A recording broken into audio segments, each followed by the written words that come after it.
জানার দরকার আছে কিনা? কেন নাজিল হয় না? আমরা অন্তত যে দরুদ শরীফটা প্রচলিত যে দরুদ আমরা পড়ে থাকি সেই দরুদটা আমরা পড়তেছিলাম, একবার মহব্বতে এখন খেয়াল করে একবার এই দরুদ শরীফটা পড়েন। আল্লাহুম্মা সাইয়্যিদিনা মাওলানা মুহাম্মদ ওয়া আলা আলিহি রাসূলানা। সকলে আলহামদুলিল্লাহ বলেন। এই যে দরুদ শরীফটা পড়লাম, এই দরুদ শরীফের বাংলা অর্থ জানেন? কেউ যদি থাকেন তাহলে হাত তোলেন। চাচা আগে বলে জানি না। বাংলা অর্থ জানা লাগবে কি লাগবে না? সাপের মন্ত্রের মতন শুধু পড়ে গেলেন আর হয়ে গেল? বাংলাটা জানার দরকার ছিল কি ছিল না? ছিল। মা বোনেরা দিলের কান লাগায় শোনেন, দরুদের বাংলা অর্থটা আমাকে আপনাকে আগে বুঝতে হবে। তারপরে আমি আপনাদের কাছে জানতে চাবো যে দরুদ শরীফ পড়ি, দরুদ শরীফের যে কথা আমরা বলি সত্য বলি না মিথ্যা বলি, এটা আমি আপনাদের কাছে জানতে চাবো। দরুদের অর্থটা মেহেরবানি করে মনোযোগ দিয়ে শুধু সংক্ষেপে বলি, শোনেন।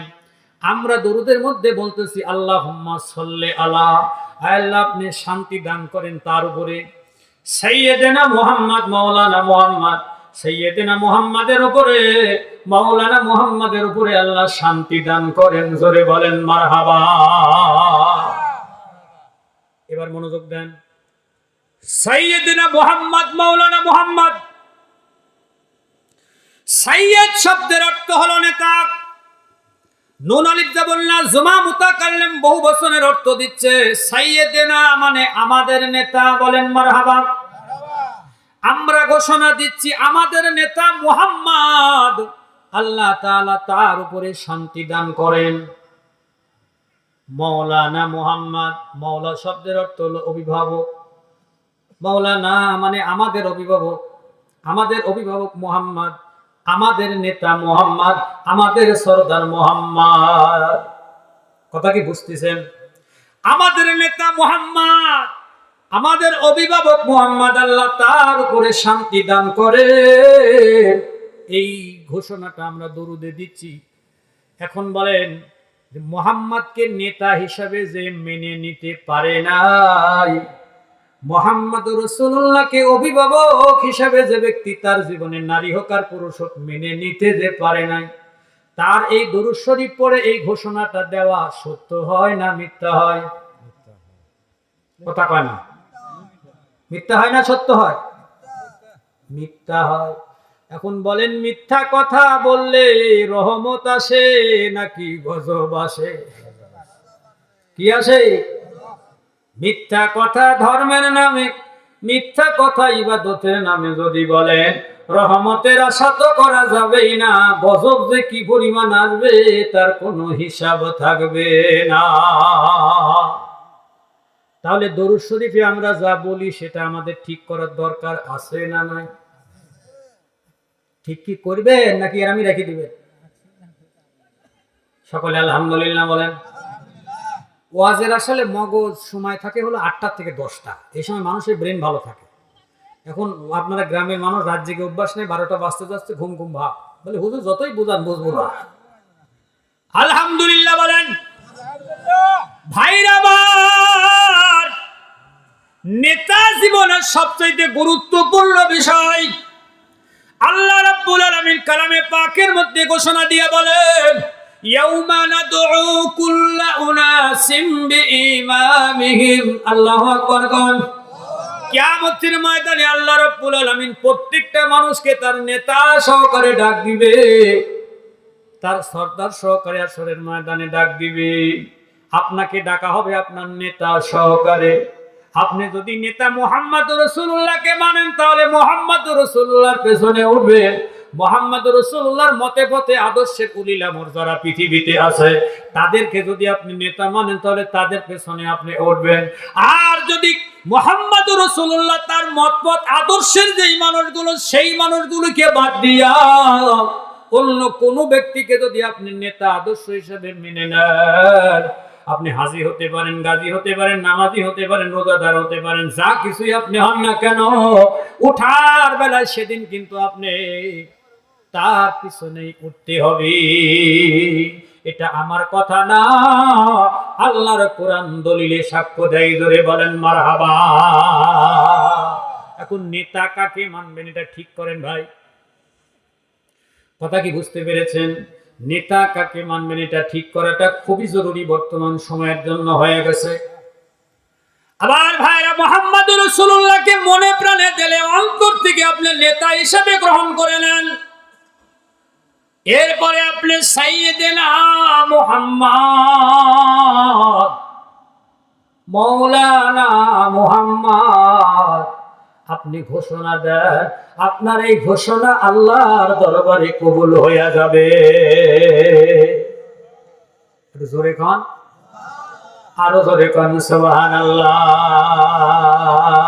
দয়ার নবী, আল্লাহর নবী গো, আপনি নবী আমার জীবনের জীবন। কলি কি গুনাহ হবে, তাই না? দয়ার নবী, আল্লাহর নবী গো, আপনি নবী আমার জীবনের জীবন। দয়ার নবী, আল্লাহর নবী গো, আপনি নবী আমার জীবনের জীবন। আপনি আমার জীবন সাথী, অন্ধকার কবরের বাতি। আপনি আমার জীবন সাথী, অন্ধকার কবরের বাতি। আপনি আমার নিধনিয়ার ধন, রাহমাতাল লিল আলামিন। আপনি উম্মতের জামিন, রাহমাতাল লিল আলামিন। আপনি উম্মতের জামিন, গুনাহগার উম্মতের আপনজন। নূরের নবী, আল্লাহর নবী গো, আপনি নবী আমার জীবনের জীবন। বলেন মারহাবা, আরো ধরে বলেন না মারহাবা। নবী হলো আমার জীবনের জীবন। ভাইরা, আমার কথা আমার নয়, আল্লাহ রাব্বুল আলামিন কালামে বলেন, কোন ব্যক্তি তার নিজেকে নিজে যতটুকু ভালোবাসে না, নিজেকে নিজে যতটুকু মায়া করে না, তার চাইতেও বেশি ভালোবাসে, তার চাইতেও বেশি মায়া ওই ব্যক্তিকে করে মুহাম্মাদুর রাসূলুল্লাহ। বলেন সাল্লাল্লাহু আলাইহি ওয়াসাল্লাম। বলেন মারহাবা। ভাইরা আমার, মত পথ ঠিক করে দরুদ শরীফ পড়লে দরুদ শরীফ কবুল হয়ে যাবে। দরুদ যদি আবার আপনার কবুল হয়ে যায়, ইব্রাহিম বিন আদহাম রাহমাতুল্লাহ আলাইহির নাম আপনারা শুনেছেন। ইব্রাহিম বিন আদহাম তার মানে হলো হযরতে আদহামের ছেলে হলো ইব্রাহিম, হযরতে আদহামের সন্তান হলো ইব্রাহিম। বলকের বাদশা ইব্রাহিম বিন আদহামের কথা আপনারা শুনেছেন। বলকের বাদশা ইব্রাহিম ছিল। আমার ভাইরা, তার বাপ হযরতে আদহাম বলকের বাদশা ছিল, সেই সূত্রে তিনি বাদশা হয়েছিলেন ইব্রাহিম। বলকের বাদশা ইব্রাহিম বিন আদহাম, অর্থাৎ ইব্রাহিমের পিতা হযরতে আদহাম। হযরতে আদহাম আমার ভাইরা জেনে শুনে বুঝে স্বীকার করে নিয়ে দরুদ শরীফ পড়েছিলেন। আর এই দরুদ শরীফ পড়ার কারণে আল্লাহ রাব্বুল আলামিন হযরতে আদহাম রাহমাতুল্লাহ আলাইহিকে সাধারণ থেকে অসাধারণ বানায়া দেয়। মনে করেন জিরো থেকে হিরো বানায়া দেয়। জোরে বলেন মারহাবা। হযরতে আদহাম, ইব্রাহিমের বাপের নাম আদহাম। হযরতে আদহাম 50, 55, 60 বছর বয়স হয়ে গেছে, বিবাহ সে ব্যক্তি করে নাই, বিয়ে করে নাই। বনের ভিতরে আপনাদের এলাকায় এসে হযরতে ইব্রাহিম বিন আদহামের কথা আমার দুপুরের থেকেই শুধু মনে পড়তেছে। এই বনের ভিতরে, এই বন দেখে জঙ্গল দেখে, গাছগাছালি দেখে আমি মনে মনে খুবই খুশি হয়েছি, খুবই সন্তুষ্ট হয়েছি। জঙ্গল দেখা, সাজানো গোছানো জঙ্গল দেখার একটা শখ এবং ইচ্ছা আমার সব সময়ের জন্যই কাজ করতো। আমার ভাইরা, আপনারা ভাগ্যবান, এই জঙ্গলের ভিতরে আপনারা ঘোরেন ফেরেন, আর যদি মনে মনে সুবহানাল্লাহ আলহামদুলিল্লাহ আপনারা যদি পড়তে থাকেন, সুবহানাল্লাহ পড়বেন, আলহামদুলিল্লাহ পড়বেন, সুবহানাল্লাহি ওয়া বিহামদিহি আলহামদুলিল্লাহি ওয়া বিহামদিহি। আমার ভাইরা, জগতের ভিতরে ছোট্ট দুইটি কালাম, কিন্তু কথার জগতে সবচেয়ে ওজনের কালাম হলো সুবহানাল্লাহি ওয়া বিহামদিহি সুবহানাল্লাহিল আযীম। এটা মনে মনে পড়বেন, আর এই জঙ্গল দিয়ে নলুয়া বাজারে যাবেন আর আসবেন, এই সুবহানাল্লাহি ওয়া বিহামদিহি সুবহানাল্লাহিল আযীম আপনি পড়বেন। আমার ভাইরা, আপনার এই পড়া আল্লাহ কবুল করবে। বন জঙ্গলের গাছগাছালি আপনার এই জিকিরের সাক্ষী হবে, বলেন সুবহানাল্লাহ। আরো ধরে বলেন সুবহানাল্লাহ। জঙ্গলের গাছগাছালি সাক্ষী হয়ে সাক্ষী দেবে যে অমুক ব্যক্তি জিকির করেছিল, আপনার তাসবিহ পড়েছিল, আল্লাহ আপনি তাকে মাফ করে দেন। সুবহানাল্লাহ বললেন না? ভাইরা আমার, এই নিয়ামতের মধ্যে বেশি বেশি করে জিকির আজকার করবেন। বলে সুবহানাল্লাহ মনে থাকে না, হুজুর বিড়ি ধরা টানতি টানতি চলে যায়, সিগারেট টানতি টানতি পর করতে করতে চলে যায়, সুবহানাল্লাহ কব কোন সময় মনেই তো থাকে না। কথা বললেন না? আমার ভাইরা, এইলো আমাদের দশা অবস্থা। ভাই, আল্লাহ বিল্লাহ করেন, আল্লাহ বিল্লাহ করেন, আল্লাহ বিল্লাহ ছাড়া কোনো উপায় নাই, কোনো উপায় নাই। কথা কি বললেন? এবার পঞ্চগড় দিনাজপুরে খুব শীত এবং কুয়াশা পড়তেছে, কথা বললেন? তো এখন এই দিনাজপুরে গেছি ওয়াজে, এখন তো এখানে আপনাদের আসলে মানে খুনখুনি মুরব্বী বুড়ো কোনো লোক আসে নাই, খুনখুনি লোক আছে ওই দেশে মানুষ মানে বাসে মেলা দেয়। এখন ওয়াজ শুনিয়ে এক বুড়ো চাচা লাভ দিয়ে উঠে বলতেছে, হুজুর বাবা একটু আমার জন্য দোয়া করেন, আল্লাহ জানে আমার দোজখেই দেয়। কোথায় দেয়? দোজখেই দেয়। বলে কেন চাচা, কেমন কথা হলে? এত কষ্ট করে ওয়াজ করে বুঝালাম আর আপনি বলতেছেন দোজখেই দেয়। বলে যে দোজখেই দিলে একটা কাম হবে কি, আমার তো ঘন ঘন বিড়ি খাওয়া লাগে, আগুনের অভাব হবে না, ধরাবো আর খাবো, ধরাবো আর খাবো। কথা কি বললেন? এখন দোজখ কি আল্লাহ বিড়ি ধরা খাওয়ার জন্য বানাইছে? কথা কয় না। এখন ওয়াজ যদি এরকম শোনেন আর এরকম যদি বোঝেন যে দোজখে যাবো, বিড়ি ধরাবো আর খাবো, তাহলে তো বিপদ। আমার ভাইরা, দোজখ বড় কষ্টের জায়গা, এটা রসিকতার কথা না, আর বুঝতে পারে নাই এজন্যই বলছে আর কি। কথা বুঝতে পেরেছেন? দোজখ বড় কষ্টের জায়গা। তো এই জন্য এই তাসবিহগুলো আপনারা পড়বেন, ছোট ছোট কথা কিন্তু খুব ওজন, খুব নেকি। সুবহানাল্লাহ বলেন, একটু ধরে বলেন সুবহানাল্লাহ। বলকের বাচ্চা ইব্রাহিমের বাপের নাম ছিল হযরতে আদম রাহমাতুল্লাহ আলাইহি। 55-60 বছর বয়স হয়ে গেছে, তার বিবাহ সে করে না। আমার ভাইরা, কারণ হলো তার একটা বৃদ্ধা মা ছিল, মাকে সে পুটলির ভিতরে করে রাখতো, মাকে পিশাব পায়খানা পরিষ্কার করাতো, সেন গোসল করাতো, রাখতো। সারাদিন জঙ্গলে কাঠ কাটতো, আল্লাহু আকবার বলেন। সারাদিন জঙ্গলে কাঠ কেটে 2-1 বোঝা কাঠ নিয়ে সন্ধ্যা হলে বাজারে নিয়ে যেত। বাজারে নিয়ে কাঠ বিক্রি করে ওই টাকা দিয়ে চাউল ডাউল কিনে নিয়ে এরপরে সন্ধ্যার ভিতরে আবার বাড়ি চলে আসতো। নিজে হাতে রান্না বান্না করে মাকে খাওয়ায়া আবার সুন্দর করে পরিষ্কার পরিচ্ছন্ন করে মাকে সুন্দর বিছানার ভিতরে রাখতো। জোরে বলেন মারহাবা। আল্লাহর ওলি তো এমনি এমনি হওয়া যায় না। মার সঙ্গে বেয়াদবি যারা করবে, বাপের সঙ্গে বেয়াদবি যারা করবে, তারা কোনোদিন আল্লাহর ওলি হতে পারবে না। এই মাহফিলের খানা দানা, আমার এই যে ছোট বাচ্চা ছেলে রিয়াজের বাড়িতে খানা দানা, খাবার খেতে গেলাম, বড় বড় ঘর দেখলাম, বড় বড় রুম দেখলাম, কতগুলো খাট দেখলাম, শুনলাম তার আব্বা দুনিয়াতে নাই, বিদায় হয়ে চলে গেছে। কত বড় বাড়ি রেখে গেল, এই বাড়িতে আর তাকে খুঁজলে পাওয়া যাবে না। তার স্মৃতির সবই আছে, থাল বাসন থেকে শুরু করে আসবার পত্র, তার স্মৃতি সবই আছে, আছে না নাই? ভাইরা আমার, বাবাজিরা আমার, হযরত আদম রাহমাতুল্লাহ আলাইহি একদিন বাজার থেকে যখন বাড়িতে ফিরবেন, চাউল ডাউল কিনে নিয়ে রওনা হয়েছেন, বাজার থেকে বাড়ি ফিরবেন, একজন কামেল ও মুকাম্মেল সাদিকিন বান্দা রাস্তার ধারে কিছু লোককে জড়ো করে তিনি নসিহত করতেছিলেন, নসিহত করতেছিলেন। সুবহানাল্লাহ বলেন।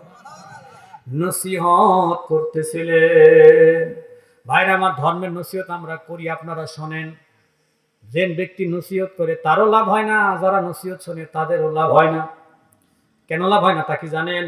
তার কারণ ধর্মের নসিহত যাদের করার কথা ছিল বর্তমান সময়, তারা ধর্মের নসিহত করে না। ধর্মের নসিহতের নামে এখন চলতেছে ব্যবসা। কি চলতেছে? কথা কয় না। কি চলতেছে? ব্যবসা চলতেছে। আপনি ধর্মের কথা শুনবেন আর আমি বলবো।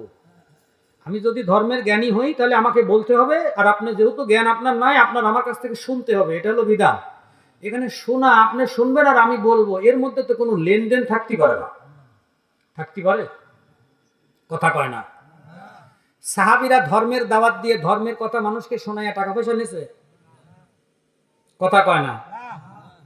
তো এখন না হুজুরের মনে করেন 50,000, 30,000, 40,000, 60,000, 1 লাখ, 1.5 লাখ না দিলে আসে না। এটা কি নবীর তরিকা হয়েছে? নবীর আদর্শ হয়েছে? অথচ আমরা সেখানেই মরতেছি, যায় সেখানেই আমরা মরবো, পড়বো আর মরবো।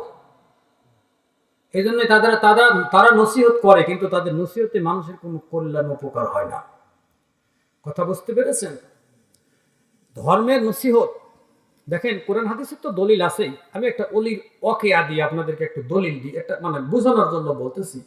হযরত বায়জিদ বোস্তামী রাহমাতুল্লাহ আলাইহি তার সাকরেত ভক্ত মুরিদরা বলল যে, বাবাজি, আপনি যখন পৃথিবীতে থাকবেন না, তখন আমরা আপনার পরিবর্তে ধর্মের কথা বা ধর্মের আদেশ নিষেধ উপদেশ বা নসিহত কার কাছ থেকে নেব? কথাটা মন দিয়ে শুনেন। বায়জিদ বোস্তামী রাহমাতুল্লাহ আলাইহি তার সঙ্গী সাথীরাই প্রশ্ন করল।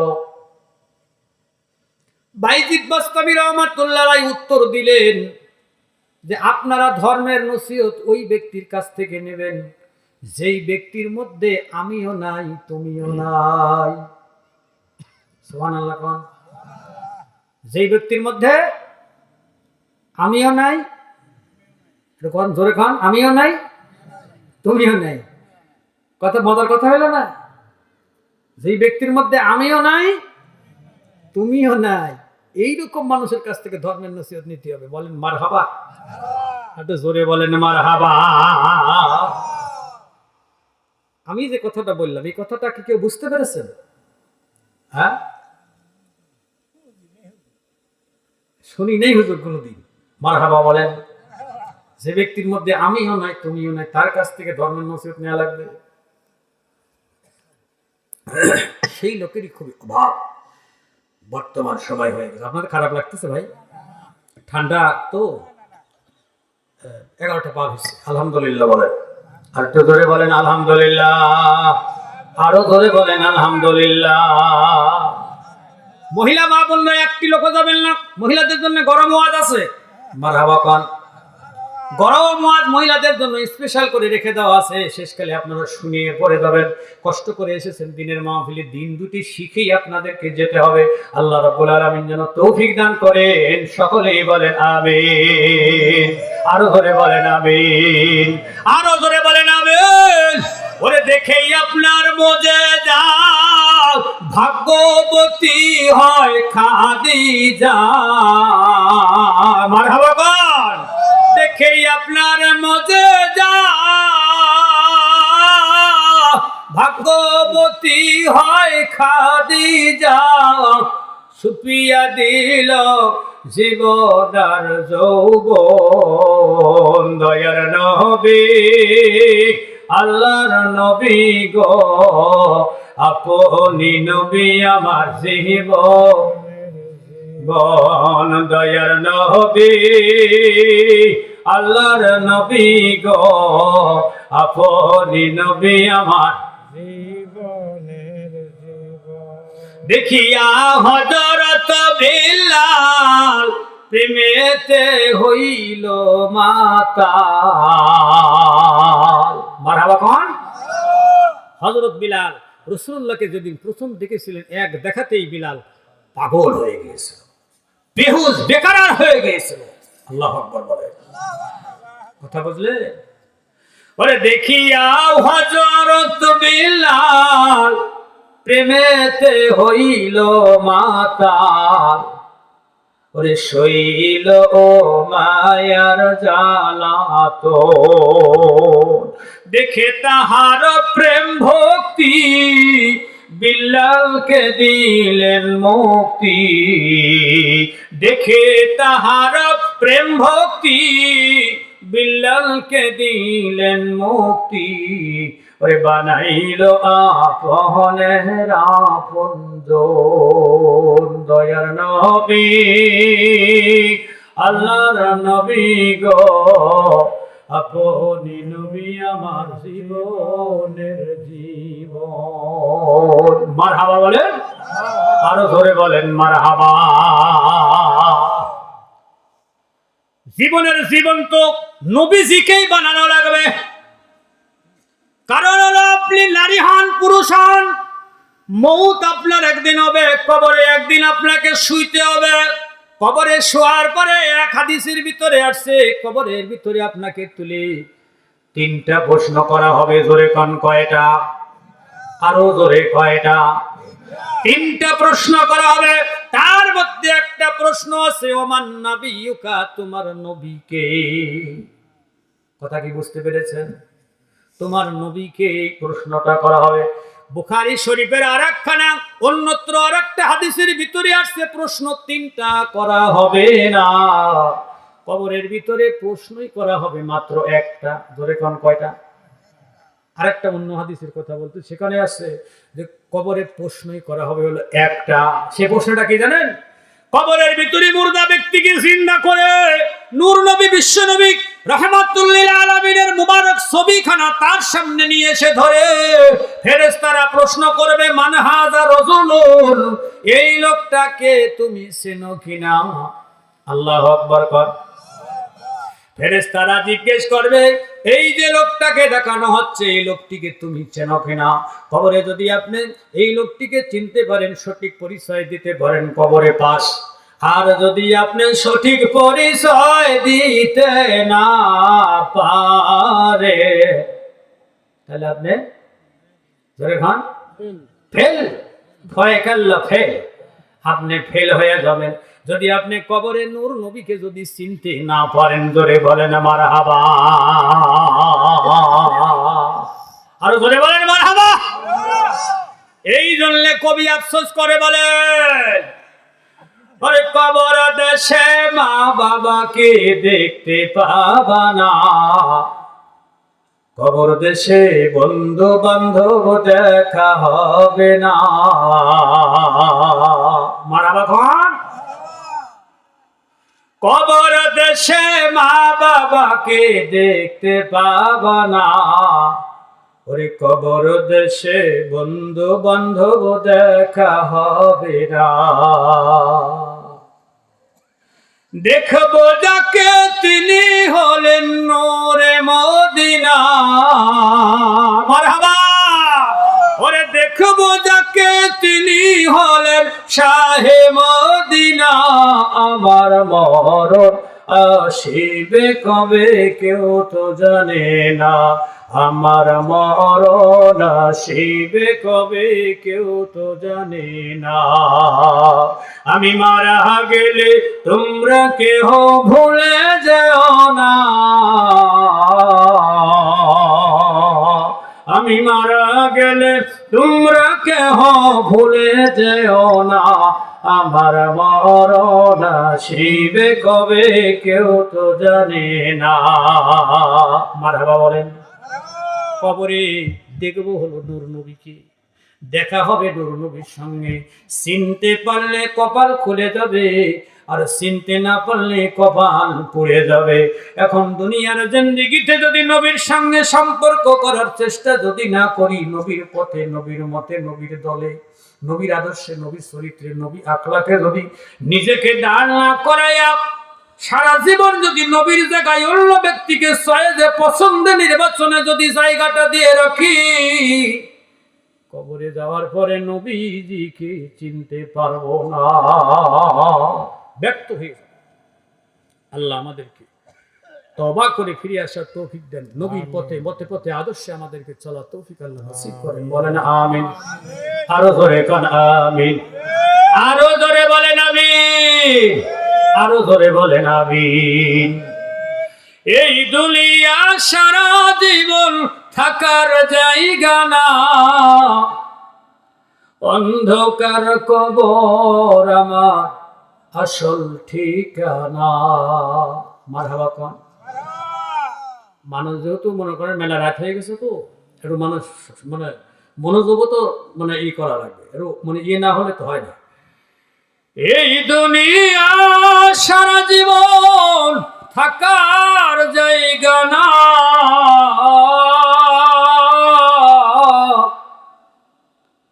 অন্ধকার কবর আমার আসল ঠিকানা। ওই কবরে সঙ্গী হবেন নূরে মদিনা, ওই কবরে সাথী হবেন শাহে মদিনা। মারহাবা বলেন, আরো জোরে বলেন মারহাবা। নবীকে সাথে নিয়ে চলবেন, নবীজিকে কবরে নিয়ে যাবেন। রাজি আছেন ইনশাআল্লাহ? কি ভাই সবাই রাজি আছেন? আমার ভাইরা, নবীজির আদর্শে নবীজির সাথে যদি নিয়ে নবীজিকে সাথে নিয়ে যদি চলতে চান, আমার ভাইরা, নবীজি মসজিদে নববী প্রতিষ্ঠা করেছিলেন। মসজিদে নববীতে সাহাবীদেরকে নিয়ে নবীজি সালাত প্রতিষ্ঠিত করেছিলেন।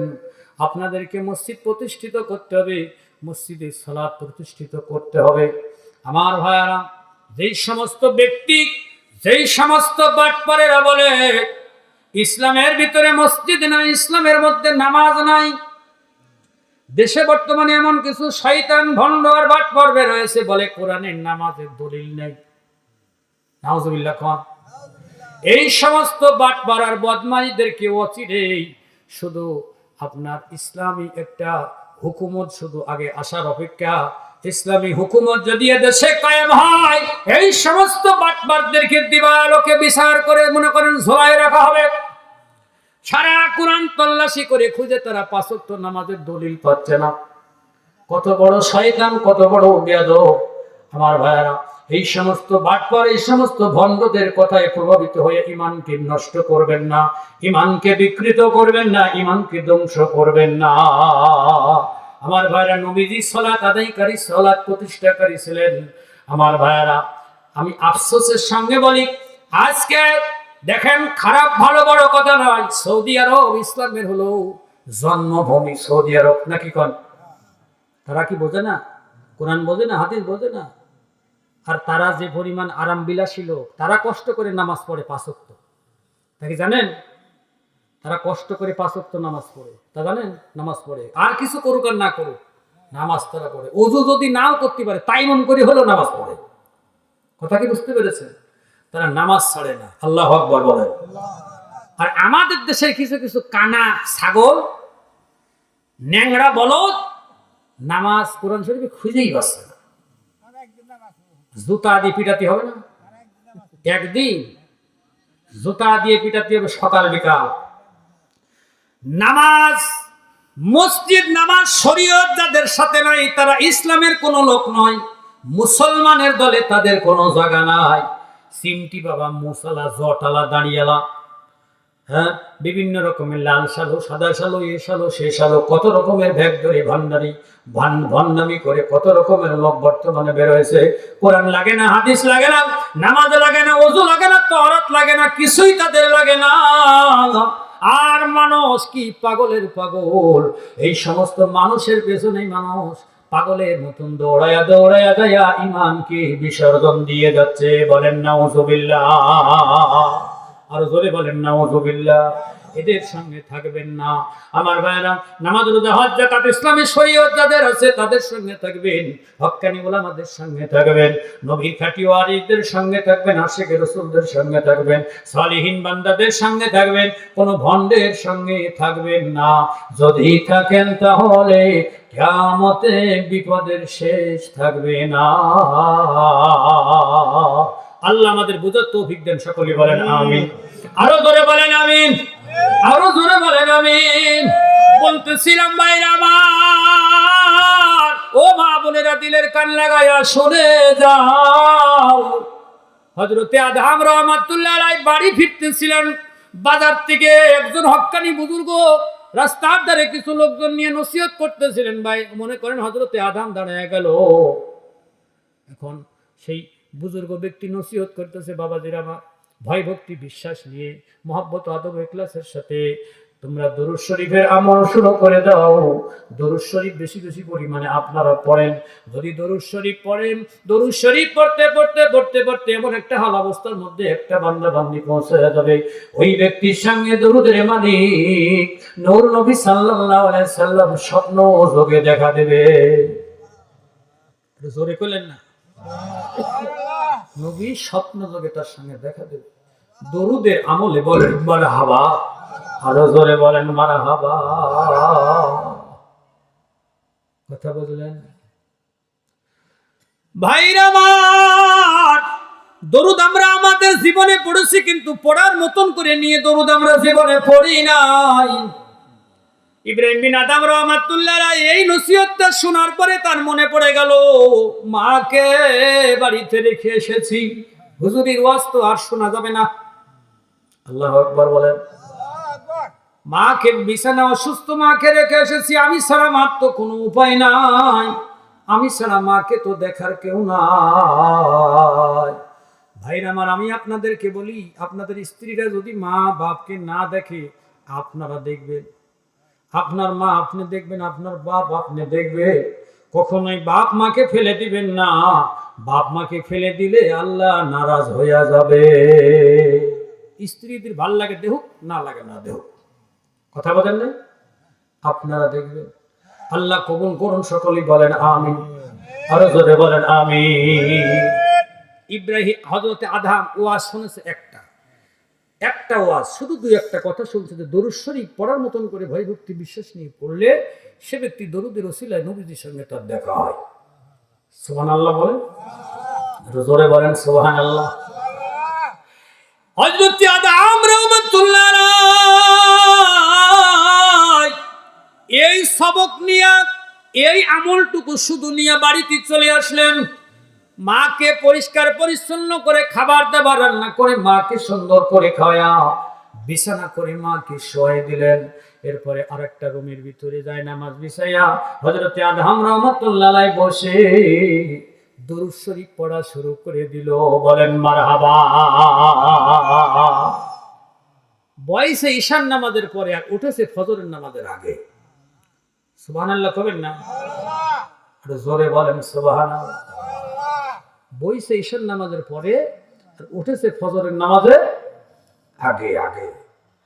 আনলিমিটেড পড়া, কোনো গণনা নাই, গণনা ছাড়া শুধু পড়েই যাচ্ছে আর পড়েই যাচ্ছে, পড়েই যাচ্ছে আর দরুদের ভিতরে হারা যাচ্ছে। কথাটাকে বুঝতে পেরেছেন? এইভাবে আমল ভাইরা আমার, আমরা আমলের বেলায় গুনাহগাতা আমাদের গুনতি হয়, বুঝেন নাই? আমলের বেলায় এই গুনাহগাতা, নেকি কামাই করার বেলায় গুনাহগাতা ছটফট করে সময় থাকে না, গুনাহ কামাই করার বেলায় তখন আর কোনো অসুবিধাই আমাদের হয় না। একটা সিনেমা 3 ঘন্টা 3.5 ঘন্টা ধরে দেখেন, কোনো 19-20 লাগে না। কিন্তু নেকি কামাই করার জন্য মসজিদে যদি যান, মসজিদে একটা মানুষ একক তো নামাজের জন্য ঢুকে একটু আধা ঘন্টা দেরি করে বাড়াবে, তা বাড়ায় না? ঠিক কিনা ভাই? তাড়াহুড়া করে ঢুকঢাক করে ঢিপ ঢুক মারি তাড়াতাড়ি করে বাড়াতে পারলে বাসে মনে হয় যে দোজো মানে কারাগারে ঢুকেছে। কথা বলেন নাই? কারাগারে ঢুকছে, তাড়াতাড়ি বের হতে পারলে মানুষ বাসে। অথচ মসজিদেই মানুষের বেশি করে সময় দেওয়ার দরকার ছিল। জোরে বলেন মারহাবা, আরো জোরে বলেন মারহাবা। ইব্রাহিম বিন আদম হযরত আদম রাহমাতুল্লাহ আলাইহি ঈশান নামাজের পরে দরুদ পড়া শুরু করে, ফজরের নামাজের আগে উঠে দরুদ পড়া শেষ করে। এইভাবে কিছুদিন দরুদের আমল করতে করতে করতে করতে করতে করতে আদম রাহমাতুল্লাহ আলাইহি তার জীবনের ভিতরে পাওয়া যায় একদিন বলেন দরুদ পড়তে পড়তে হঠাৎ অচেতন হয়ে ঘুমের ভাব হয়ে গেল। আমি ঘুমের মধ্যে একটু অচেতন ভাব হলো। অচেতন ভাব হওয়ার পরে আমি লক্ষ্য করে দেখি আমার ভাঙা ঘর, ভাঙা বেড়া, ভাঙা সালা, ভাঙা সালা, ভাঙা বেড়া, ভাঙা ঘর। আমার এই ভাঙা ঘরের ভিতরে সুগন্ধিত সুগন্ধিত আমার ঘরটা ভরপুর হয়ে গেছে। বলেন মারহাবা, আমি লক্ষ্য করে দেখি অদৃশ্য আলো এসে আমার ঘরটা আলোকিত হয়ে গেল, আর সুন্দর খুশবুতে আমার ঘরটা সুশোভিত হয়ে গেল, খুশবুতে ভরে গেল। এরপরে আমি অচেতনে লক্ষ্য করে দেখি একজন জ্যোতির্ময় চেহারার অধিকারী, একজন সুদর্শন, একজন পুরুষ আমার ঘরের মধ্যে তশরিফ নিয়ে আসলো। বলেন মারহাবা। এসে বলে, ওরে আদহাব, যার তালাশে তুমি এইভাবে কষ্ট করো, আমি সেই মহাপুরুষ মুহাম্মাদুর রাসূলুল্লাহ। জোরে বলেন সাল্লাল্লাহু আলাইহি ওয়াসাল্লাম। বলেন মারহাবা। আমি সেই মহাপুরুষ, আমাকে দর্শন করো, আমাকে দেখো, আমি তোমাকে দেখা দেওয়ার জন্য এসেছি। বলেন মারহাবা। আরো ধরে বলেন মারহাবা, আরো ধরে বলেন মারহাবা। ওয়াজ তো মেলা লাগে না ভাই, 2 মিনিটের ওয়াজ নিয়ে হযরতে আদহাম সাধারণ থেকে অসাধারণ হয়ে গেল, আল্লাহর ওলি হয়ে গেল, আল্লাহর বুজুর্গ হয়ে গেল, নবীওয়ালা হয়ে গেল, নবী প্রাপ্ত তার হয়ে গেল, নবী প্রাপ্তি তার ঘটে গেল। আমার ভাইরা, এজন্য ভয় ভক্তি বিশ্বাস নিয়ে সহিভাবে আসেন, সহিভাবে এসে আমল করেন। আমার ভাইরা, আমরা গুনাহও করি, নেকিও করি, এজন্য নেকির স্বাদ আমরা বুঝি না। গুনাহ আগে বাদ দেন, এরপরে নেকি শুরু করেন, দেখেন নেকির কি স্বাদ, নেকির কি পাওয়ার, আপনার আমলের কি স্পিরিট, আমলের কি পাওয়ার আপনি নিজে চোখে দেখতে পাবেন। জোরে বলেন মারহাবা। হালাল খান, হালাল উপার্জন করেন, হালাল খান, এরপরে জিকির করেন, এরপরে নামাজ আদায় করেন, আপনার নামাজে অ্যাকশন হবে। আর ভেজাল খাবেন, এরপরে নামাজ পড়ে কপালে ঘাঁটি ফেলা দিবেন, কোনো খবর হবে হবে না। দয়া করে একটু হালাল খাওয়ার চেষ্টা করে দেখেন, নামাজেও কথা বলে, নামাজও কথা কয়। মারহাবা বলেন, আর জোরে বলেন মারহাবা। আল্লাহ আমাদেরকে বুঝার তৌফিক দান করেন, সকলে বলেন আমিন। আরো জোরে বলেন আমিন, আরো জোরে বলেন আমিন। আজকের এই মাহফিল আল্লাহ কবুল করেন, মসজিদের মাহফিল আল্লাহ কবুল করেন, আমাদের সবাইকে আল্লাহ কবুল করেন। বলেন আমিন। ভাইরা আমার, যে আয়াতে কারিমা আমি আপনাদের সামনে তেলাওয়াত করেছিলাম, সেই আয়াতের থেকে কথা এখনো হয় নাই। এখন হবি না বাদ দেবো? হ্যাঁ, হবে না বাদ দেবো? কালেকশন করতে করছে। মারহাবা বলেন। এটা বোঝা গেছে যে আমি ওয়াজ করলে আপনারা শুনবেন, এটা বোঝা গেছে। আলহামদুলিল্লাহ বলেন। সংক্ষেপে শুধু বলি, মাহফিল কোরআনের মাহফিল, কোনো আজে বাজে কথা আমি বলবো না।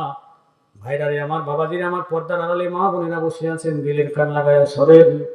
মার খেদমত করে হযরতে আদহাম ওলি হয়ে গেল, মার খেদমত করে খাজা ওয়াসকরণী শ্রেষ্ঠ আশিকে রাসূল হয়েছিল। বলেন মারহাবা। হযরতে ওয়াসকরণী জীবনে তার রাসূলুল্লাহর সঙ্গে চর্ম চোখে দেখা হয় না, হয়েছে, কিন্তু তিনি শ্রেষ্ঠ আশিকে রাসূল ছিলেন। বলেন সুবহানাল্লাহ। তিনি রাসূলুল্লাহর দরবারে যেতে পারেন নাই, কারণ হলো তার মা ছিল অসুস্থ। মার দেখাশোনার এই জরুরি দায়িত্বে থাকার কারণে তিনি রাসূলের দরবারে যেতে পারেন নাই, অথচ তিনি শ্রেষ্ঠ আশিকে রাসূল হয়েছিল।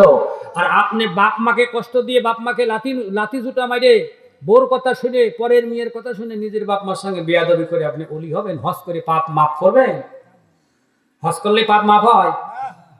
হয় না তো। বাপ মার সঙ্গে কখনোই আপনারা গোস্তাখি করবেন না, বেয়াদবি করবেন না, তাদের নেক দোয়া নিয়ে চলবেন। আল্লাহ কবুল করুন। বলেন আমিন। আরো জোরে বলেন আমিন। সর্বোপরি পরামর্শ হলো, কারোর আদর্শ নিয়ে চলবেন না, চলবেন রাসূলুল্লাহর আদর্শ নিয়ে। আল্লাহ তৌফিক দান করেন, সকলে বলেন আমিন। আল্লাহ রাব্বুল আলামিন কালামের মধ্যে ঘোষণা দেন, লাকাদ কানা লাকুম ফি রাসূলিল্লাহি উসওয়াতুন হাসানা। অবশ্যই আমি আল্লাহ তোমাদের জন্য আমার রাসূলের মধ্যে রেখেছি উত্তম আদর্শ। জোরে বলেন মারহাবা। নবীজি হলো উত্তম আদর্শ আমার আপনার জন্য। আল্লাহর নবীর জীবন চরিত্র দেখে দেখে জীবন চরিত্র সাজাতে হবে।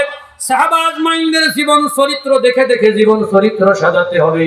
কোন নায়ক নায়িকা, সেলিব্রিটি, স্টারের জীবন চরিত্র দেখে জীবন সাজাবেন না, তাহলে তাদের সাথে হাতে হাত ধরে দোজখে চলে যাবেন। জীবন সাজাবেন নবীজির আদর্শে। যদি নবীজির আদর্শে জীবন সাজাতে পারেন, নবীর সঙ্গে একসঙ্গে হাসরে উঠবেন, একসঙ্গে জান্নাতের মেহমান হবেন। সকলে বলেন আমিন। আরো জোরে বলেন আমিন, আরো জোরে বলেন আমিন। নবীর আদর্শে নিজেদের জীবনটা সাজাতে হবে। শেষ করে দেবো ইনশাআল্লাহ। নবীর আদর্শে জীবন সাজাতে হবে। নবীজির আদর্শে হলো শ্রেষ্ঠ আদর্শ। লা ইলাহা ইল্লাল্লাহ মুহাম্মাদুর রাসূলুল্লাহ, লা ইলাহা ইল্লাল্লাহ তাওহীদ, মুহাম্মাদুর রাসূলুল্লাহ রিসালাত, মুহাম্মদ রাসূলুল্লাহ সাল্লাল্লাহু আলাইহি ওয়াসাল্লামের রিসালাত ভিত্তিক ইসলামের শরীয়ত অনুযায়ী আপনার ধর্ম করতে হবে। অন্য কোনো হাবা বাবা, অন্য কোনো বুজুর্গ, অন্য কোনো এসে কোনো ব্যক্তির কথায় আপনার ধর্ম চলবে না। আপনার ধর্ম চলবে রাসূলুল্লাহর কথায়। রাসূলুল্লাহ যেভাবে বলে গেছেন, করে গেছেন, সেইভাবে আপনার ধর্ম চলবে। আল্লাহ বোঝার তৌফিক দেন। সকলেই বলেন আমিন, আরো ধরে বলেন আমিন। কিন্তু সব তরিকা মানতে রাজি, রসুলের তরিকা আমরা মানতে রাজি না। এটা হলো সমস্যা। কথা বুঝতে পেরেছেন? আল্লাহ আমাদেরকে নবীজির আদর্শটা মেনে চলার তৌফিক আমাদের জীবনে আল্লাহ দান করেন। সকলে বলেন আমিন। এই আদর্শ মানা শুরু করবেন আগে হলো ব্যক্তি জীবনে, তারপরে পরিবারে, তারপরে সমাজে, তারপরে হলো রাষ্ট্রে। কথা কি বুঝতে পেরেছেন? ব্যক্তি জীবনে আপনি আদর্শ মানেন না, সেটা আপনি রাষ্ট্রে খাড়া করে দিবেন, তাই হয়? কথা বলে না, হয় না তো। আগে ব্যক্তি জীবনে ইসলামিক আদর্শ, ইসলামিক কালচার, নবীজির আদর্শটা ব্যক্তি জীবনে আগে আনার চেষ্টা করেন। আল্লাহ আনার তৌফিক দেন। সকলে বলেন আমিন, আরো জোরে বলেন আমিন। ভাই বলেন তো, নবীজির আদর্শ, নবীজির আচার আচরণ ভালো ছিল না খারাপ ছিল? কোনো সন্দেহ আছে? নিঃসন্দেহে ভালো ছিলেন। আল্লাহ ঘোষণা দিয়েছেন যে ওয়াইন্নাকা লাআলা খুলুকিন আযীম, আপনাকে শ্রেষ্ঠ চরিত্র, উত্তম চরিত্র দান করা হয়েছে। বলেন সুবহানাল্লাহ। তাহলে আমার আপনার চরিত্র, আমার আপনার আখলাকটা ভালো হওয়ার দরকার না খারাপ হওয়ার দরকার? ভালো হওয়ার দরকার। হাদিস শরীফের ভিতরে আসছে আল্লাহর নবী বলেন কিয়ামতের ময়দান কায়েম হয়ে যাবে, মিজানের পাল্লা ঝোলায় দেওয়া হবে, বান্দা বান্দির নামাজ রোজা হজ যাকাত মিজানের পাল্লায় উঠানো হবে। নামাজ তোলা হবে, একটু ওজন হবে, রোজা তোলা হবে, একটু ওজন হবে, হজ যাকাত তোলা হবে, একটু ওজন হবে। সাহাবীরা বলে, সাহাবীদেরকে রাসূলুল্লাহ বলেন যত ইবাদত তোলা হবে আপনার ওজন হবে, দান সদকা তোলা হবে, ওজন হবে। বলেন সুবহানাল্লাহ। সাহাবীদেরকে রাসূলুল্লাহ বলেন এই সমস্ত ইবাদতগুলো মিজানের পাল্লায় তোলা হবে, ওজন হবে মিজানের পাল্লায়, নেকির পাল্লায়। কিন্তু আল্লাহ রাসূল বলেন এই সমস্ত ইবাদতের চাইতে শ্রেষ্ঠ একটা ইবাদত আছে, যে ইবাদত যদি মিজানের পাল্লায়, নেকির পাল্লায় তোলা হয় তাহলে তার ওজন নামাজের চেয়েও বেশি হবে, রোজার চেয়েও বেশি হবে, হজের চেয়েও বেশি হবে, যাকাতের চাইতেও বেশি হবে। জোরে জোরে বলেন মারহাবা। সব ইবাদতের চাইতে ওজনটা বেশি হবে সেই ইবাদতের। সাহাবীরা প্রশ্ন করলেন ইয়া রাসূলুল্লাহ সেই ইবাদতটা কি? আল্লাহ রাসূল বললেন দিলের কান লাগায়া শুনে যান, মা বোনেরা দিলের কান লাগায়া শুনে যান, সেই ইবাদতটা হলো সৎ আচরণ। বলেন মারহাবা। হুসনুল আখলাক, হাদিসের ভিতরে আসছে হুসনুল আখলাক, সৎ আচরণের ওজন যত বেশি হবে, নামাজ রোজা হজ যাকাতের ওজন অত বেশি হবে না, সৎ আচরণের ওজন যত বেশি হবে। আমার ভাইরা এই জন্য মহিলা হন, পুরুষ হন, যুবক হন, বৃদ্ধ হন, আচরণে যা ত্রুটি আছে সংশোধন করে সৎ আচরণ ওলা আমরা সকলেই হয়ে যাই। আল্লাহ রাব্বুল আলামিন সবাইকে সৎ আচরণকারী হওয়ার তৌফিক দান করেন। সকলেই বলেন আমিন, আরো ধরে বলেন আমিন। ভাইরা আমার, আল্লাহ নবী মসজিদে নববীর ভিতরে সাহাবীদের নিয়ে বসেছিলেন। নবীজি সাহাবীদেরকে বললেন ও সাহাবীরা, মসজিদে নববীর ভিতরে সর্বশেষে যে ব্যক্তি ঢুকবে তোমরা মনে রেখে দাও, তোমরা জেনে রেখে দাও, ওই ব্যক্তি হলো জান্নাতি। বলেন সুবহানাল্লাহ। সর্বশেষে একজন সাহাবী ঢুকলেন, সাহাবীরা সবাই তাকে দেখলো, এখন চিন্তা করে যে সর্বনাশ, এই লোকটা জান্নাতি, অথচ তাকে চিন্তা ভাবনা করে দেখা হচ্ছে তার তো কোনোই ভালো আমল দেখা যায় না, আমরা যা করি সেও তাই করে, আমরা যা করি সেও তাই করে, তাহলে সে জান্নাতি হলো। একজন সাহাবী বুদ্ধি করে তার মেয়ে বানালো, সারাটা রাত্রি তার সঙ্গে কাটাইয়া দেখলো সে আসলে আলাদা করে কি ইবাদত বন্দেগী করে, সারাটা রাত তার সঙ্গে থাকলো। স্বাভাবিকভাবে আমরা যেমন তাহাজ্জুদ পড়ি, উনি উঠে তাহাজ্জুদ পড়লো, স্বাভাবিকভাবে ৫ ওয়াক্ত নামাজ পড়ে কর্ম করে, এর বাইরে আলাদা করে কোনো ইবাদত বন্দেগী তার ওই সাহাবী খুঁজে পেল না।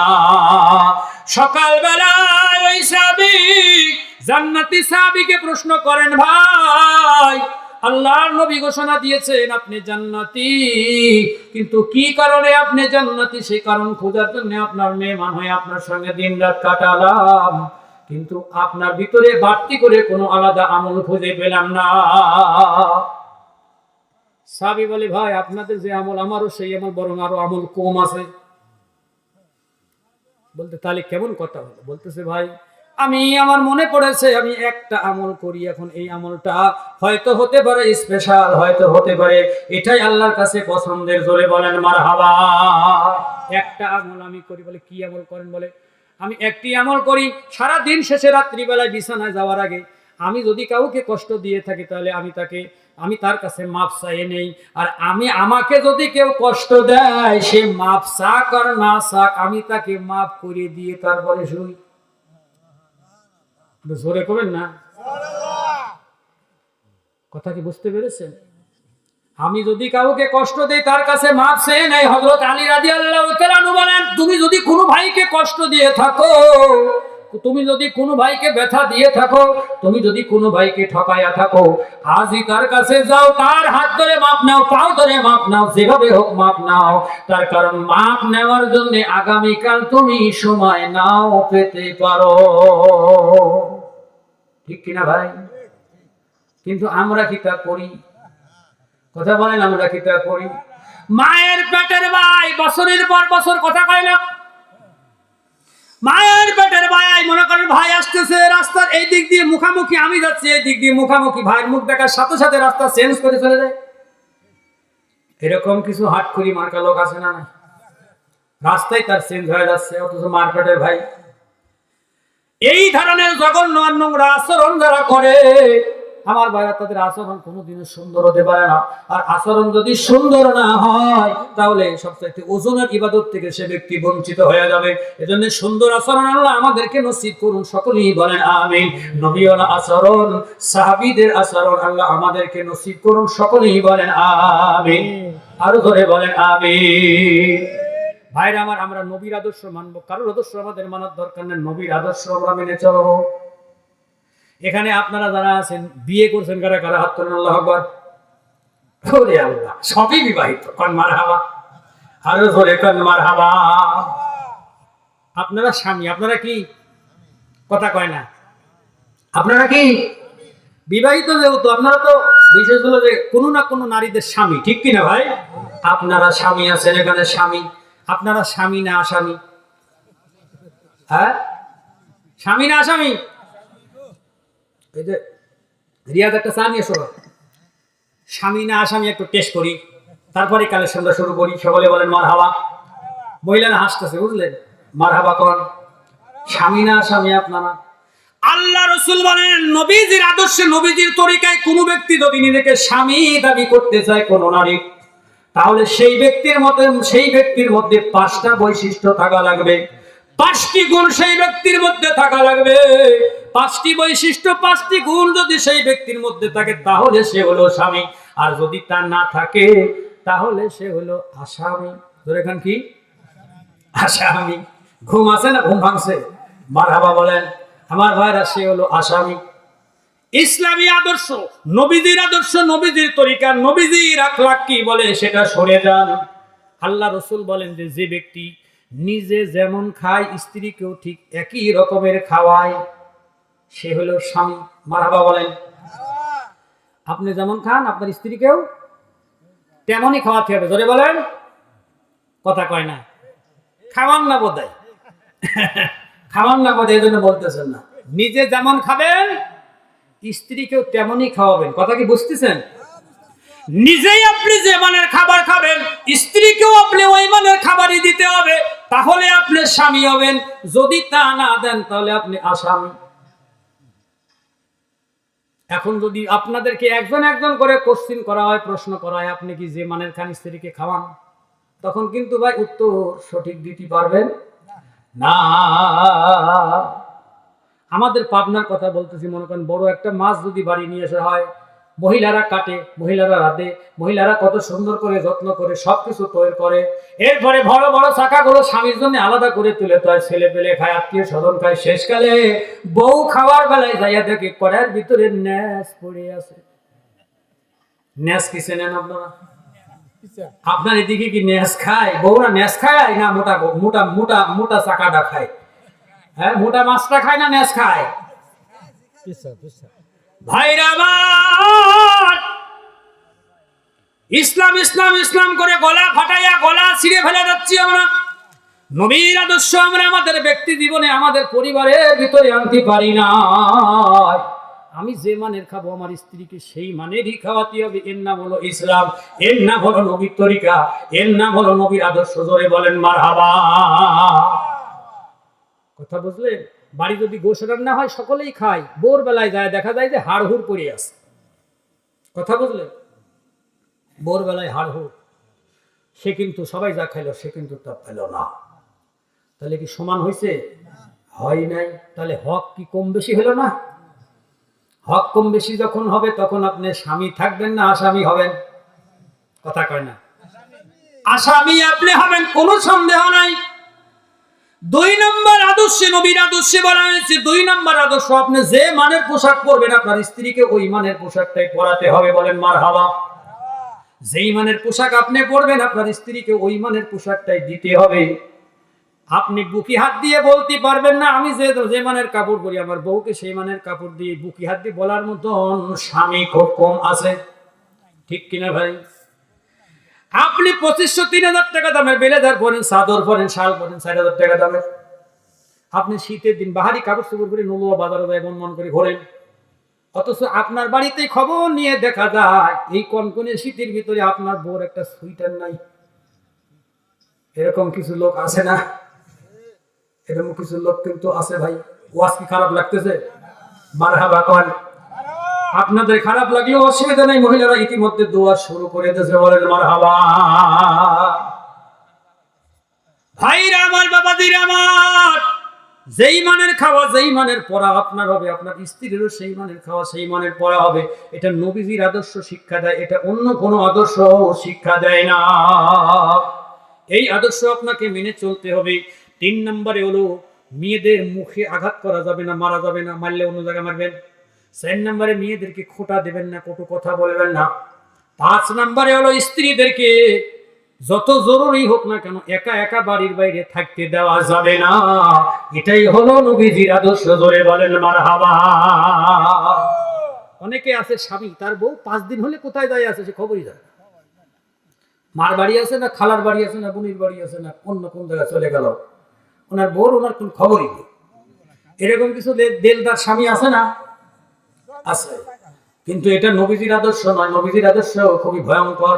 আল্লাহ আমাদের মেনে চলা তৌফিক দেন। সকলে বলেন আমিন। আরো জোরে বলেন আমিন। আরো জোরে বলেন আমিন।